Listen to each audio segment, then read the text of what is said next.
President Trump heading to Camp David as the GOP announces it has the votes to pass tax reform. We have a tremendous spirit for the tax reform. This is going to be one of the great gifts to the middle-income people of this country that they've ever gotten for Christmas. He said tax reform will allow the U.S. to take its economy to a whole other level. We are back. We're really going to start to rock. A massive wildfire is getting bigger. It is now the third largest wildfire on record in California. U.S. immigration rules have been based on an outdated system known as chain migration. The current system is totally incompatible with national security. The lawyer for the Trump presidential transition team is accusing Robert Mueller and his team of inappropriately obtaining private documents as part of its Russia probe. The fix was in against Donald Trump from the beginning, and they were pro-Hillary. President Trump won in spite of the Republican establishment being against him, the Democrats being against him. Still, he prevailed. To me, that's the real story here.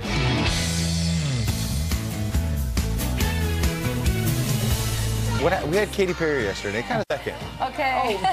There's my oatmeal, Montana. Thank you for my oatmeal. I appreciate it. So Pete was calling Ed a grandpa for ordering oatmeal this morning. Hey, so my name's Ed Henry. Can I get some oatmeal? Please, Montana. Thank you very much. Appreciate it.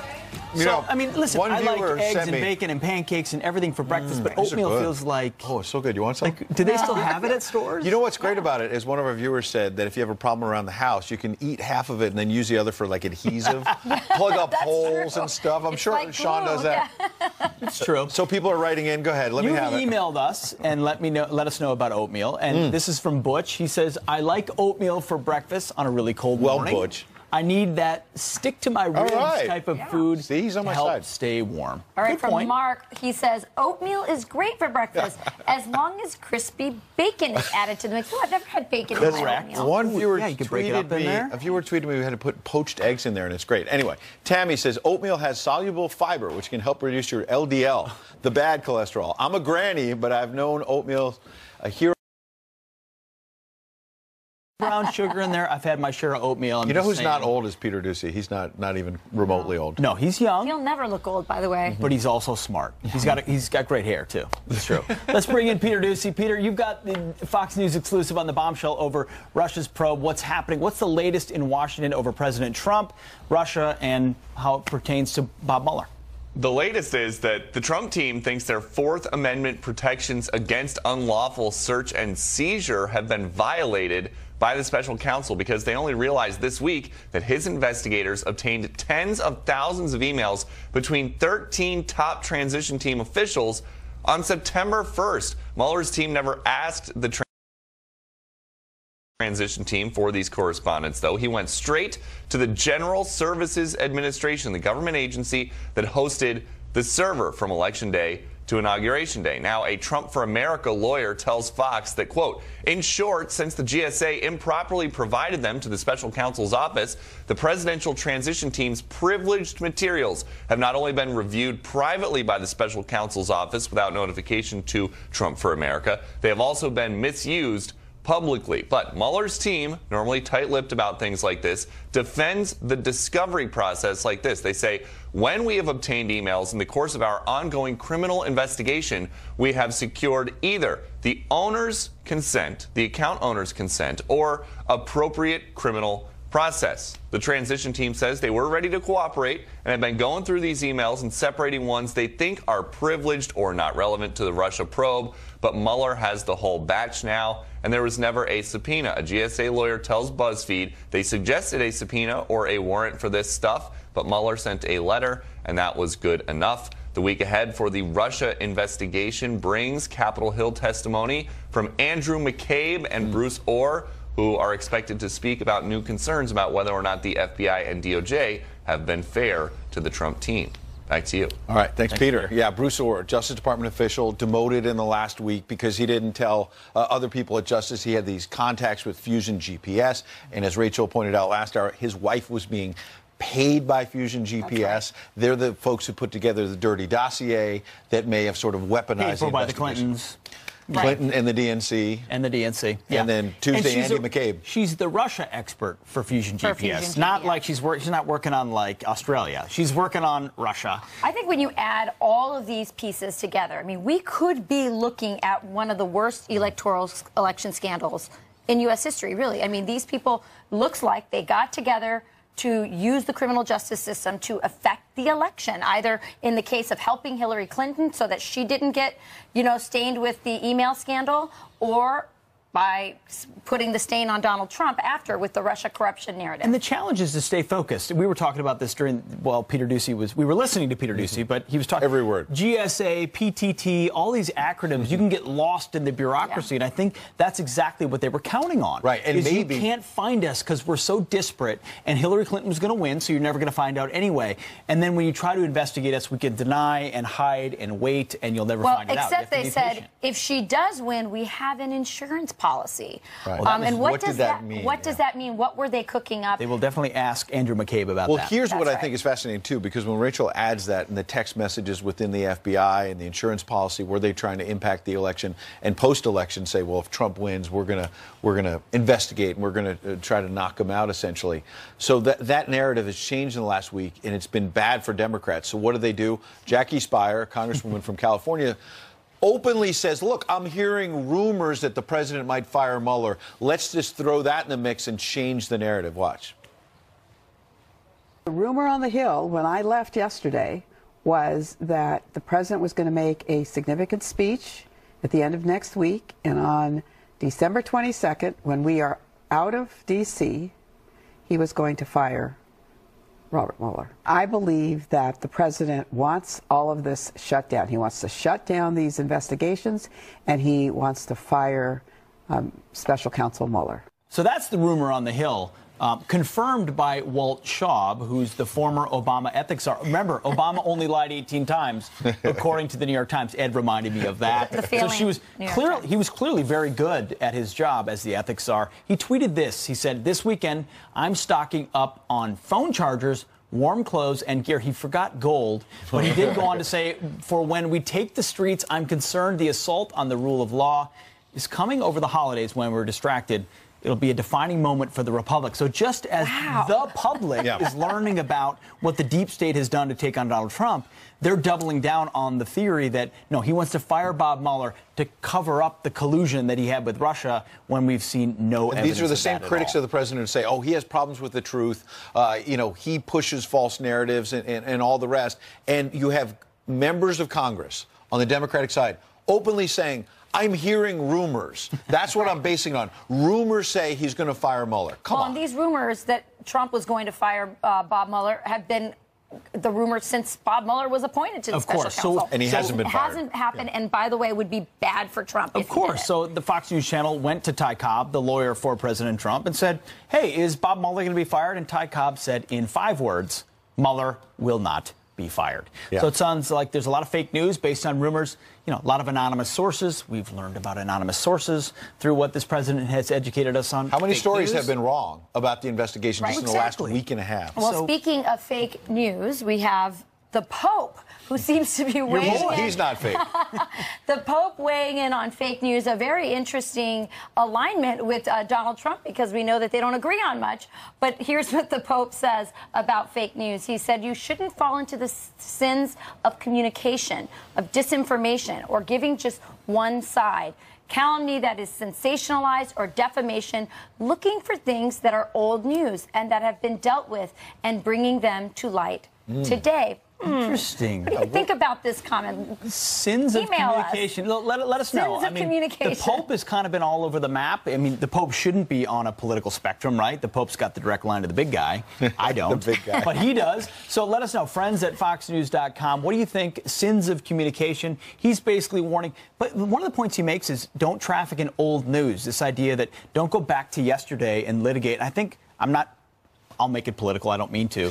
But listen, this whole idea that we go back to identity politics. We go back to what divides us as opposed to moving forward to what unites us. Take Jingle Bells yesterday, which we're told was racist, right? Because it has origins in something that was racially based. Well, the reality today is we all love Jingle Bells, black, white, and no matter what your background is. Why can't we look to what unites us as opposed to finding that, Carol Swain did such a great job of saying academia rewards the division. Yeah. Why can't we focus on what as the Pope says? That's a great point. Yeah. Wow, you're becoming very philosophical these days. We need to do some of these Comey tweets. Yeah, you're like James Comey. I'm a fellow traveler with Catholics. I'm not might Catholic be a Comey crony even. I might start tweeting that.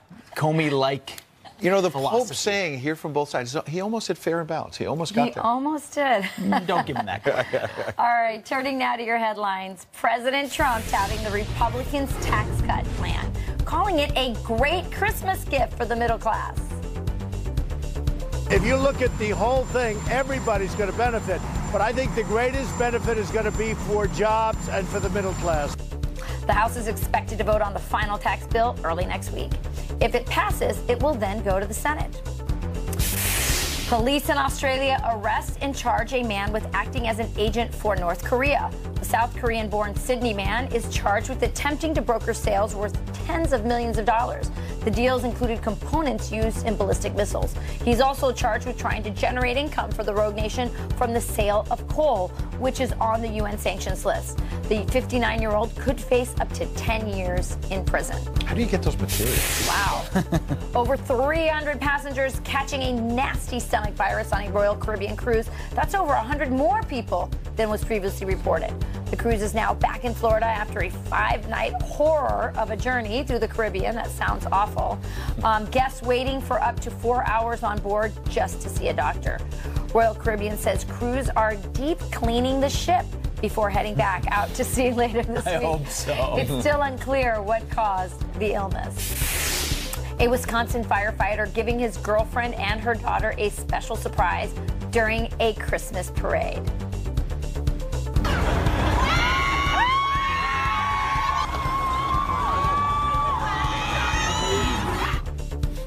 So sweet. Matt Polyak getting down on one knee, not once, but twice. Both his girlfriend and her daughter said yes. Oh. And those are your headlines. Telling you, cool. Listen to me about staying home and having oatmeal instead of getting on a cruise ship. You got Grandpa says stay home. It's true. It actually sounds all kinds of crazy stuff happen. You live so risky in it. All right, the Republican tax bill could be the best Christmas gift to Americans yet. That's a big statement. But Democrats say it will kill jobs and hurt the middle class. Grover Norquist knows a thing or two about taxes. He's debunking the myths from the left next. And a patriotic divide. 65% of conservatives are proud to be American, compared to just 37% of liberals. Why the split? Our bipartisan panel is here. They're going to look at it. Fair and balanced. Coming up. Wait. Channel on.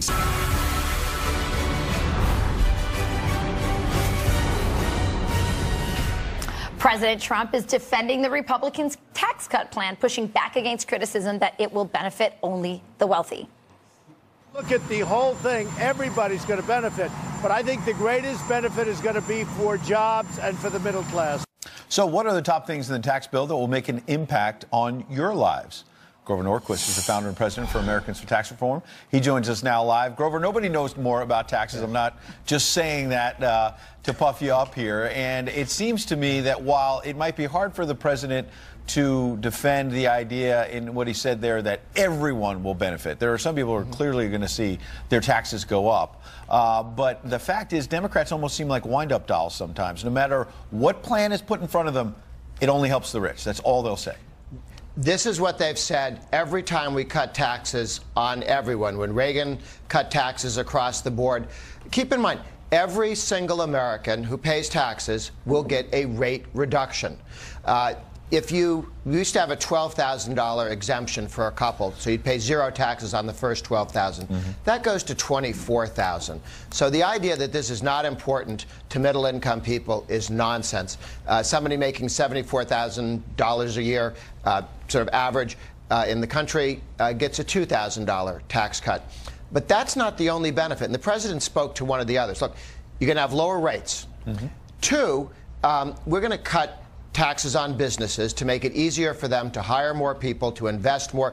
We reduced the taxes on new investment, and we increased the reward on investments. So what are you going to get? Money from around the globe. Not only the 2 to 3 trillion with a T, dollars of American earnings will be brought back to the United States. Our stupid tax policy keeps that money now locked overseas. With the Trump Republican reform, that money will come back to invest in jobs here. Plus, other people from Brazil and France and Japan, will send money because we've cut taxes on doing business in the United States. We've made ourselves more competitive. The biggest winners in tax reform are the person who didn't have a job during the Obama years and gets one now. And there's a third group, too.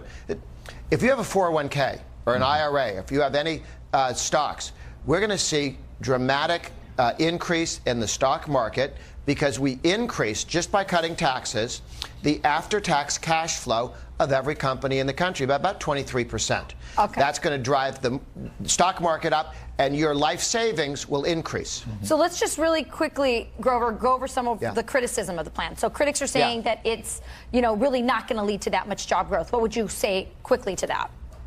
Well, it's nonsense. That's what they said when we cut marginal tax rates under Reagan. It's what they said in the middle of the 2000s when Bush cut cap gains taxes and so on, and we saw strong growth during those periods. History shows that lower marginal rates brings more investment and more jobs. Okay, they're also saying it's not going to help the middle class. One of the games they play is this tax cut, like the ones that Bush put forward, because of Senate rules, much of the individual tax cuts disappear in 10 years. Everyone knows that the Senate and the House and the President will re-up those. The Republicans intend to make them permanent as soon as they can. What the Democrats are saying is we won't make those tax cuts on middle-income Americans permanent. That's nonsense. So the answer is, if you want these tax cuts to be permanent, vote Republican over the next 10 years. It's the big difference between the two parties. Not a single Democrat will vote for this tax cut on all Americans. Grover Norquist, appreciate you coming in. All right. You got it. Thank you. Thanks. More on that huge Fox News exclusive. A Trump transition lawyer says Robert Mueller got thousands of emails inappropriately.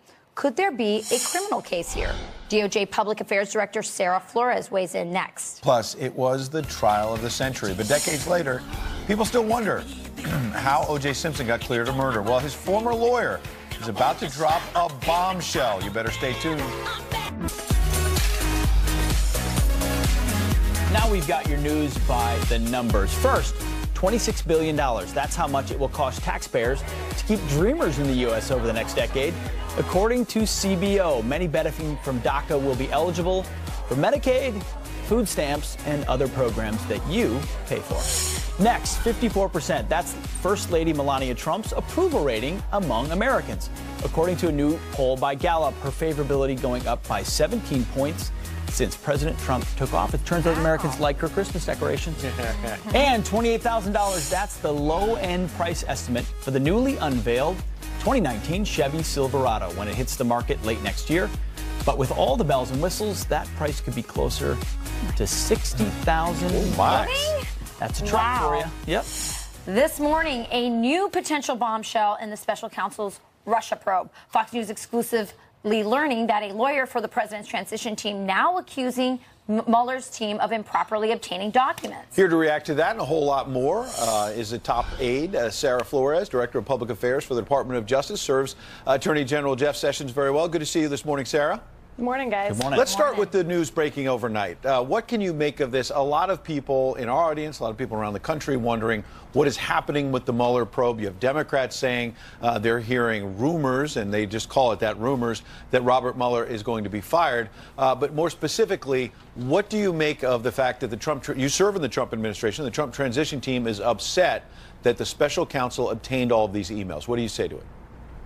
Well, I'll let the special counsel's team answer for that, but the Attorney General has said that he's assigned senior federal prosecutor to look over several matters that Congress has asked us to look at. That includes determining if any investigations need more resources, if any need to be opened, and whether any need the assignment of another special prosecutor. And what do you make as well? We've heard criticism in recent days.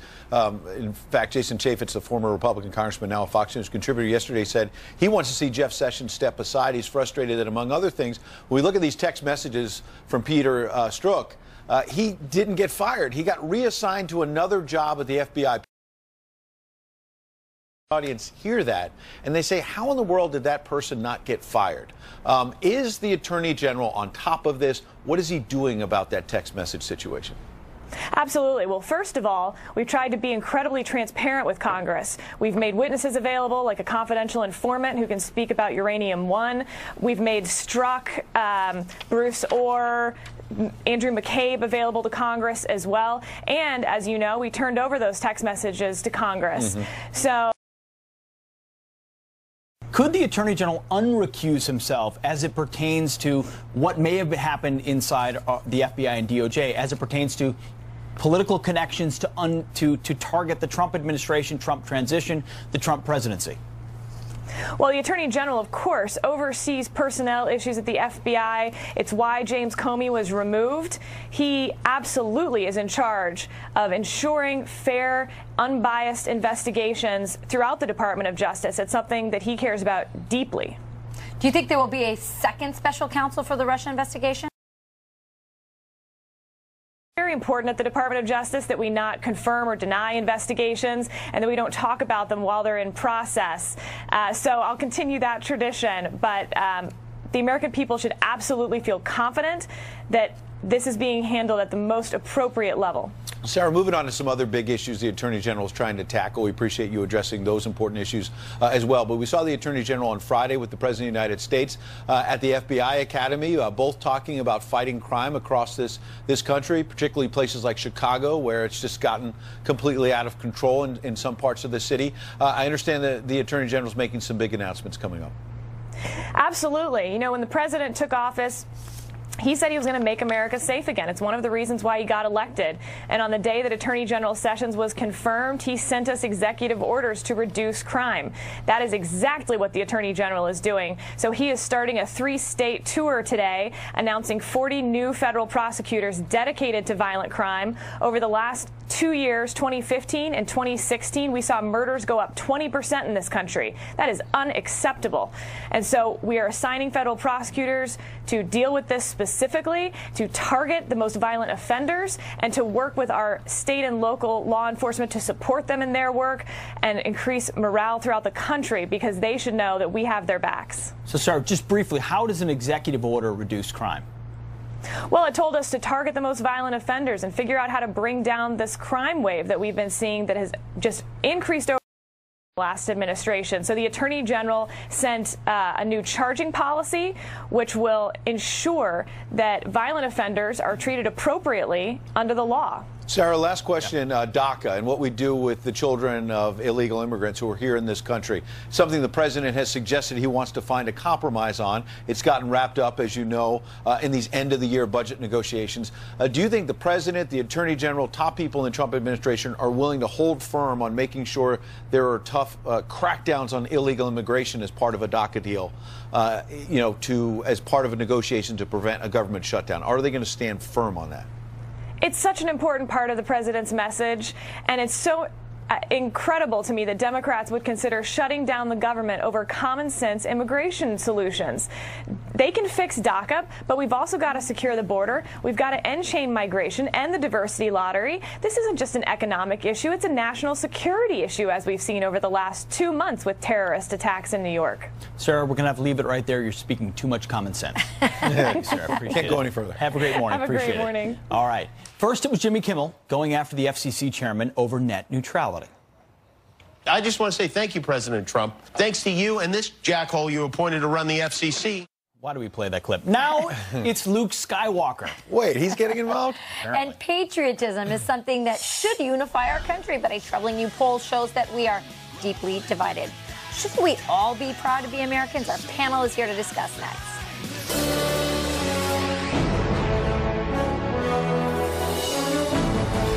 It's time to remember that old wisdom our soldiers will never forget, that whether we are black or brown or white, we all bleed the same red blood of patriots. That was President Trump. Patriotism is something that should unify our country, but a troubling new poll shows that we are deeply divided. According to a new poll, 65% of conservatives are proud to be Americans, but just 37% of liberals call themselves proud to be an American.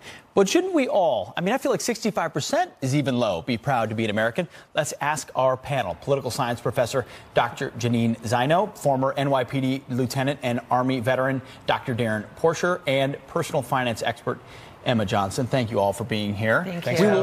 We will put you in a box and say we've got more or less a liberal, a conservative, and a moderate here on the panel. Reject that title if you'd like. But we put titles on people when we ask them in polls, right? So what do you make of the fact that only a small 37% of liberals would say that they're proud to be Americans? Well, I think the poll asked if they consider themselves patriots, and I think that you can pick that apart. And this really becomes a debate about semantics. Because when we talk about patriotism, look, I'm a bleeding heart liberal, but I see this country surging with patriotism from the left. We have so much movement when it started with the Women's March, when we started with the resistance, the Me Too, Black Lives Matter. These are all exercises that are big and bold that we've ever had in recent history of the left coming together and exercising democracy and being proud Americans. This is patriotism at its most, the kneeling athletes. And what it is, I think what I see as somebody who considers myself progressive, progressive by definition means you're stepping away from the old guard, right? You're stepping away. But there's a big difference between rejecting the administration and loving your country and fighting within democracy for your country. So, Darren, to that point, she's saying the kneeling NFL is patriotism. I staunchly disagree. I'm a former Army officer like yourself, Pete. I bleed red, white, and blue. I'm prepared to lay down my life for this country. I believe it's important that we stand behind our commander-in-chief. Rooting against the president is equivalent to getting on an airplane and hoping that the plane crashes. We as Americans need to come together and acquiesce behind the political structure in play so we can progressively do better. When we look at the rises in the stock market, when we look at the precipitous drops in unemployment, it stands true that we're moving in the right direction. So when we take in consideration patriotism, when I look at people kneeling in front of the American flag, that sends a spike through my heart. And I think that it's important that we as Americans need to come together, coalesce behind this United States of America, because it's the greatest nation on earth. Strong statement. Jean, your take on the idea of what patriotism really represents. Yeah, I'll resolve the conflict between these two. As the moderate here, Pete. No, I think we have to step back. We have years and years of data. I'm a pollster, 40 years of data on patriotism. America is a patriotic place, but it's not the most patriotic country in the world. That actually goes to Qatar, of all places. But this poll is right. Yeah, shocking, right? Yeah. But this poll is right. Since 2003, we've seen a decline in patriotism, particularly among young people, millennials, like Darren and I both teach, but also amongst liberals and progressives. And that is due in part to the fact that the country is now being led by somebody that they are not satisfied with. So that does creep up into the polls. So we have to take into account when you're not satisfied with the country, you tend to say, yes, I love my country, but am I proud to be an American at this moment? Not necessarily. I would push back and say that patriotism numbers were still high amongst conservatives under Barack Obama. So it's not exclusive to administrations. When you look at this poll, liberals were less likely to attach meaning to the American flag, 30% less, 33% lower to the Pledge of Allegiance, 36 points lower to the national anthem, and 38 points lower to the Bible. So look at the flag and the allegiance and the anthem. Why would liberals look at those symbols, which, as Darren talked about, those of us who raise our right hand to defend the Constitution believe in and defend, why would those be less patriotic or something not to revere?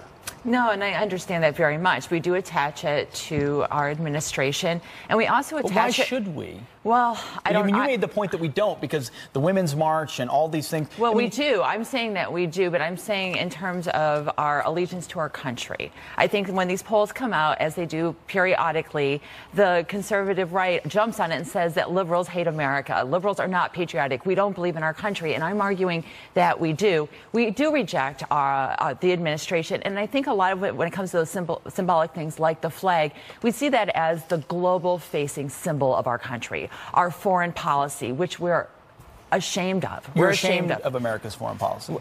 Certainly most recently. Every day when these headlines come out about our president, I am just can only North Korea is see about to get nuclear weapons. Yeah, please. I think our foreign policy is come leaps and bounds from where it was under the Obama administration. We look at what's happening in North Korea. We look at how Trump is reorganizing these trade agreements with countries like China and NAFTA with Mexico. So I think that he's doing a tremendous job in terms of our foreign policy. Just taking consideration him getting, I forget what the gentleman's name was, out of North Korea. These were things that weren't happening.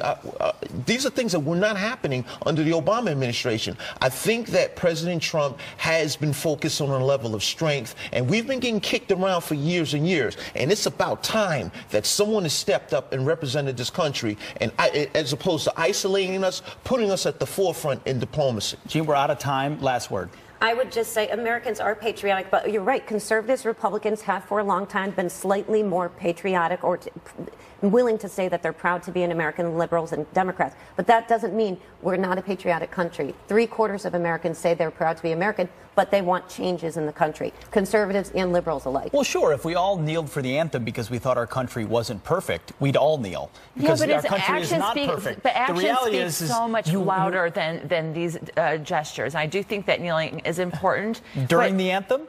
I think the majority of Americans would like you to stand for the anthem, kneel for something else. I think the majority of Americans would like us to be. I think the majority of Americans would like to see us. Please let me speak. Please do not let me interrupt me. I think the majority of Americans would like to see us working within the democratic system for things that we believe in, and we are seeing the left rise up and exercise this in unprecedented numbers in the last year alone. And I cannot imagine a more democratic exercise than that. I think we've seen the right rise up and pass of the American flag is not the place to protest. I fought for this flag as an Army officer. I've bled for this country, and I take it personal. And I take it personal when people kneel in front of the American flag. If you want to protest, do it with your legislators, not in front of the flag nor the anthem. Well, you've got it coming at both sides. You've got it coming at both sides. We've got to leave it right there. To the legislator and the flag. Well, we all love our flag. We got to leave it right there. Coming up, there's a battle over conservative values between people like Mitch McConnell and Steve Bannon. But our next guest says President Trump can do one thing to win the war of ideas right now. Plus, the Pentagon secretly spending millions of your tax dollars to search for UFOs. And guess who is behind it all? That man. You thought he was gone. No, he's still spending your dollars. His name's Harry Reid, and he's looking for UFOs.